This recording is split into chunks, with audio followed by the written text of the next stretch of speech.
Morning class 10. So today let's start with a poem. I know why the cage birds sing. This is the seventh poem written by Maya Angelou. Now before starting this poem, let me give you a brief description of the poem. Let me tell you, give the brief introduction of the poem, what is there in the poem. Fine. So this poem, it is written by Maya Angelou. She was an Afro-American poet and social activist, right? This poem is written in 1969 and this poem brought her international recognition. Now children,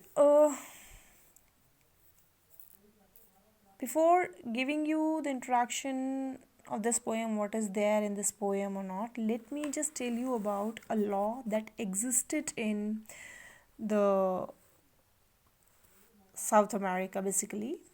And that was known as Jim Crow's laws. Fine. It dominates the American South from 1890 to 1965.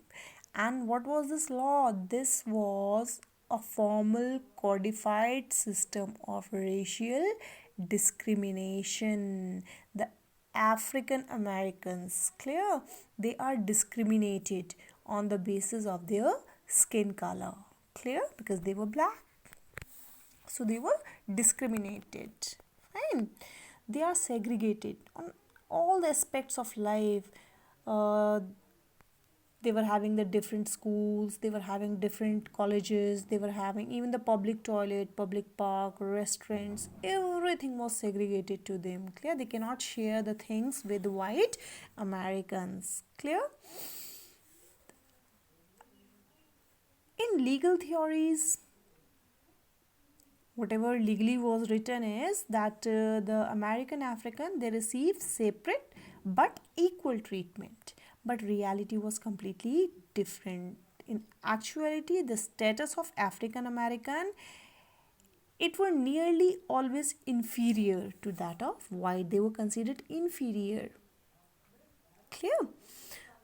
They cannot sit with whites, they cannot share the things that white people are using. Everything was separate for them. So it is just because of this uh, subjugation, fine, this inferior treatment, Maya Angelou wrote this poem. In this poem, she becomes the mouthpiece of her entire African American community. Clear, she is portraying here the inhuman treatment meted out to African American. Clear? Under this law, the poetess, she felt restricted from enjoying the freedom that should have been her right as a human being. Clear? So this was the Jim Crow's law. Now let's come back to the poem. What is there in the poem?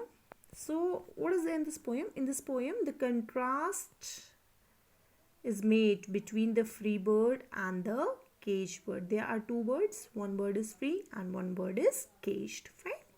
So the free bird here, it represents the white Americans who is enjoying the complete freedom, and the caged bird symbolizes, clear, it represents the Afro-Americans, the Americans, Africans who were restricted. They cannot enjoy the freedom that the white people were enjoying, clear. So there are two birds, a free bird that is enjoying its freedom and a caged bird that has to remain in the cage and rarely gets a glimpses of the sky. Fine. The free bird flies with the wind in a beautiful orange sky in the evening, but a cage bird has to remain in a small cage. Now see the difference between the condition. Clear?